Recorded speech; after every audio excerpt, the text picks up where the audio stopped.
Isa ka rin ba sa nagsasabing, only God can judge me? Well, totoo po yan. Ang Diyos lamang ang makakapaghusga sa atin. Pero, naisip po ba natin kung anong standard ng judgment ang meron ng Diyos? Well, ang sabi po dun sa Deuteronomy chapter 32 verse 4 that God is perfect.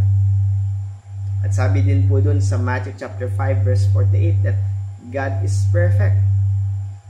So, if we think what kind of judgment ang gagawin ng Diyos, it's a perfect, righteous judgment po. Kaya kung i-judge kaya tayo ng ating Panginoon, papasok kaya tayo doon sa kanyang standard? Ang sabi doon sa Romans 3:23, for all have sinned and fall short by the glorious standard of God.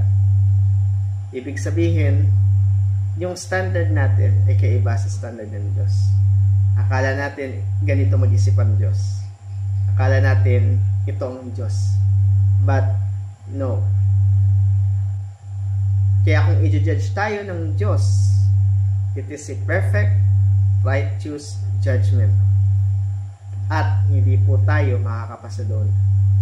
Why? Tayong lahat ay nagkasala. Romans 3:10.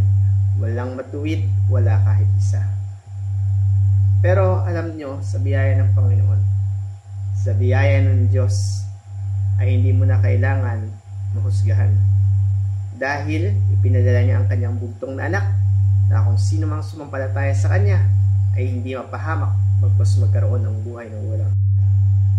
At anong sabi doon sa Romans 8:1, ang sino mang nakipag-isa kay Kristo Jesus ay hindi na mahatulan.